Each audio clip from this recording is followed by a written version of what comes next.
Om Swastiastu. Perkenalkan, nama saya Ido Bagus Made Mahendra Wisma. Di sini saya akan mempresentasikan materi yang berjudul General Anesthesia. Saya Ido Bagus Made Mahendra Wisma dengan NIM 1902612214. Dokter muda bagian Departemen Anestesiologi dan Terapi Intensif Fakultas Kedokteran Universitas Udayana, bagian Rumah Sakit Umum Pusat Sanglah. Baik, anestesia merupakan suatu keadaan untuk menghilangkan respon terhadap stimulus tertentu yang bersifat repulsibel. Kita melihat bagaimana anestesia tersebut merupakan tindakan menghilangkan rasa sakit secara simpel, secara sentral disertai hilangnya kesadaran atau reversible.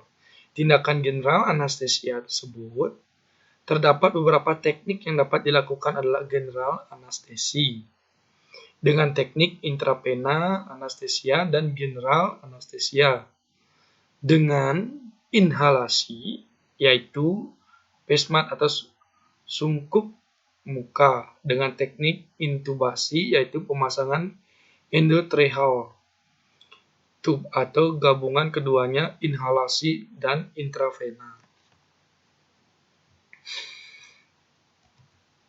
Anestesi seimbang yaitu dibagi menjadi beberapa bagian, yaitu kehilangan kesadaran, relaksasi otot, analgesia, hilangnya respon refleks. Baik. Selanjutnya kita bisa melihat medikasi pre-anestesi ada dibagi menjadi berikut.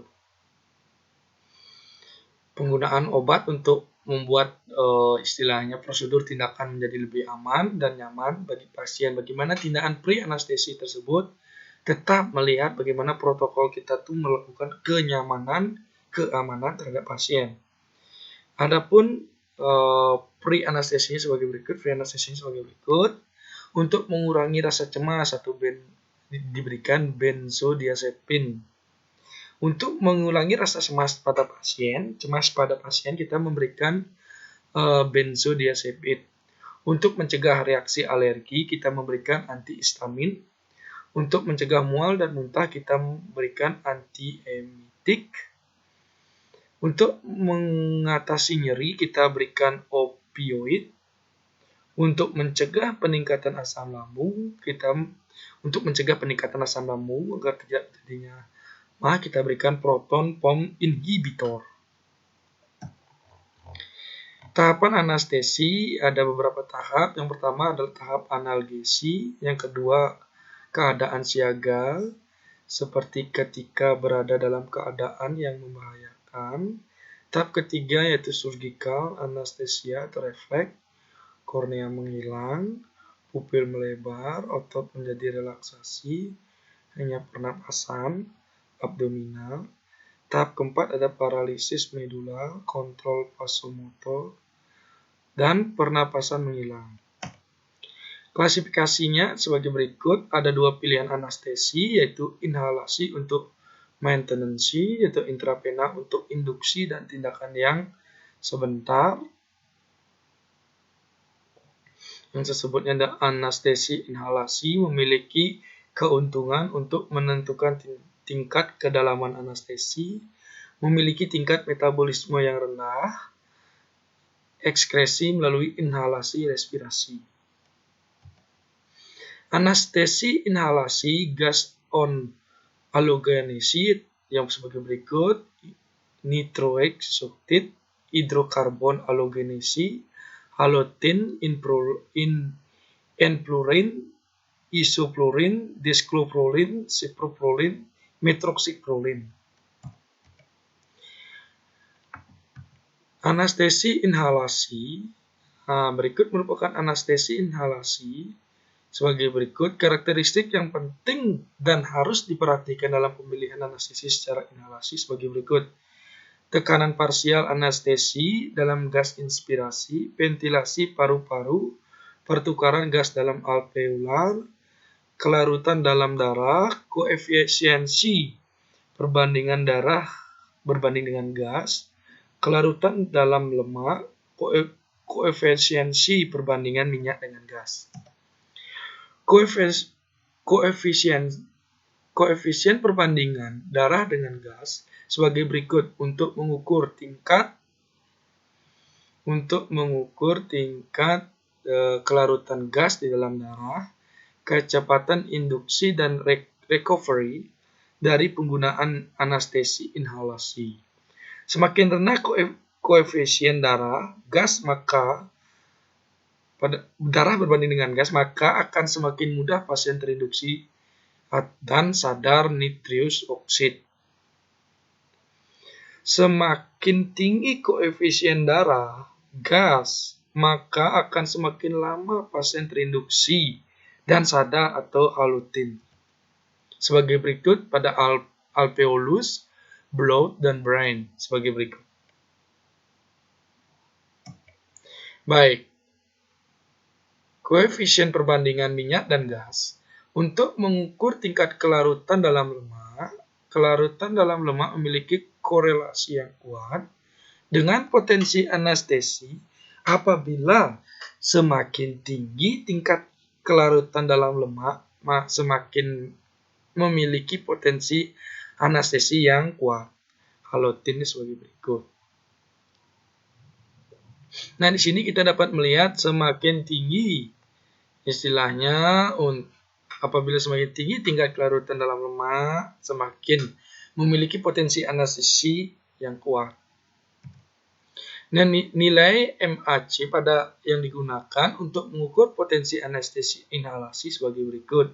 Didefinisikan sebagai konsentrasi alveolar minimal hingga pasien tidak merespon terhadap stimulus selama dilakukannya tindakan. Nilai MAC menurun dalam penggunaan opioid. Nah, kita melihat bagaimana nilai MAC menurun dalam penggunaan opioid ini untuk digunakan untuk mengukur potensi anestesia pada inhalasi.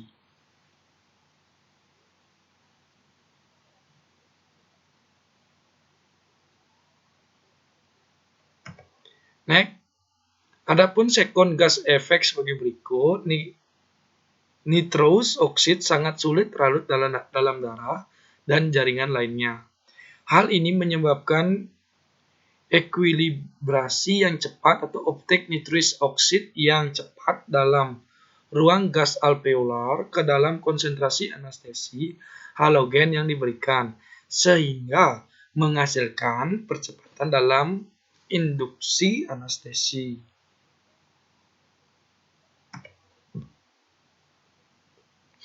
Adapun hipoksia difusi.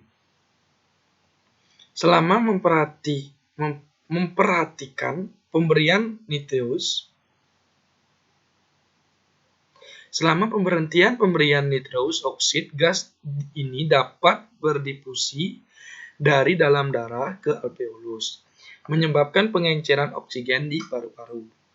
Hal ini dapat menyebabkan terjadinya hipoksia difusi. Nah, ini sangat dikhawatirkan bisa menyebabkan hipoksia difusi.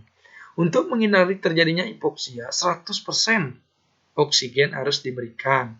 Nah, di sini untuk menghindari terjadinya hipoksia, kita harus memberikan 100% oksigen diberikan setelah nitrous oxide berhenti diberikan. Anestesi inhalasi sebagai berikut. Nitrous oxide. Anestesi inhalasi yang paling aman, tidak bersifat iritan dan tidak menyebabkan inflamasi. Memiliki potensi anestesi yang rendah. Tapi di sini perlu adanya tidak memiliki efek toksik terhadap hati, jantung, dan ginjal. Efek samping hipoksia, difusi, anemi, dan megaloblastik.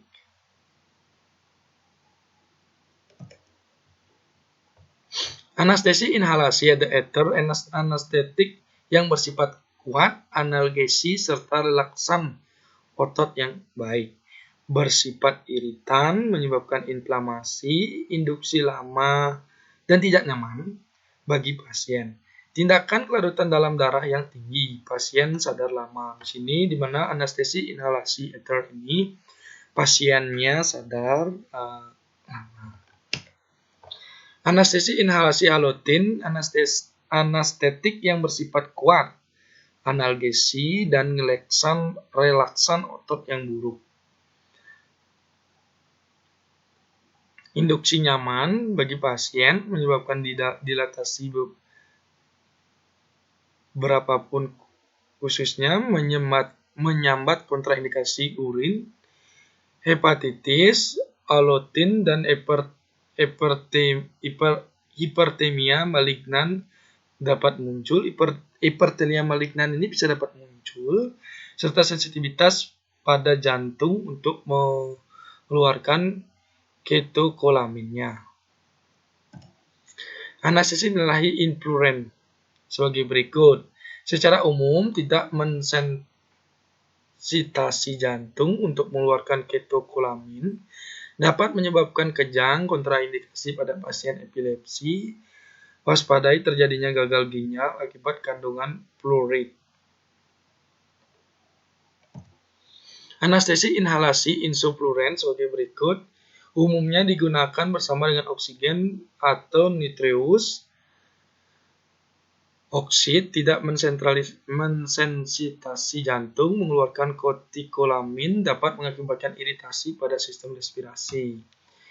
Anestesi inhalasi desfluren diberikan melalui alat penguapan khusus. Anestesi yang populer untuk daycare surgery, pasien sadar dan terinduksi secara tepat, menyebabkan iritasi pada saluran pernapasan, mengakibatkan laryngospasm. Anestesi inhalasi sebagai berikut. Sevoflurane, pasien terinduksi dan sadar secara cepat, nyaman bagi pasien, tidak menyebabkan iritasi pada saluran pernapasan, waspadai terjadinya nephroluxity. Anestesi parenteral atau infus line digunakan untuk menginduksi pasien memiliki kerja yang cepat, recovery pasien melalui redistribusi, mengurangi penggunaan anestesi inhalasi untuk maintenance. Contohnya thiopental, midazolam, propofol, etomidatit, ketamin. Thiopental, Ventotal memiliki sifat kerja yang short acting, kesadaran pasien muncul kembali 10 sampai dengan 20 menit, tidak meningkatkan tekanan intrakranial, dieliminasi secara perlahan dari tubuh melalui enabolisme dan mengakibatkan hangover, dapat digunakan untuk mengontrol terjadinya kejang. Efek samping di penggunaan yaitu laryngospasm, menyebabkan necrosis gland dan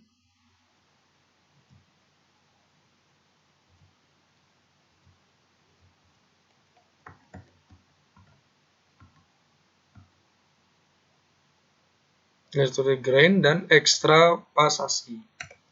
Baik anestesi parenteral, propofol itu paling umum digunakan untuk anestesi infus line. Pasien tidak sadar dalam 45 detik dan bertahan selama 15 menit.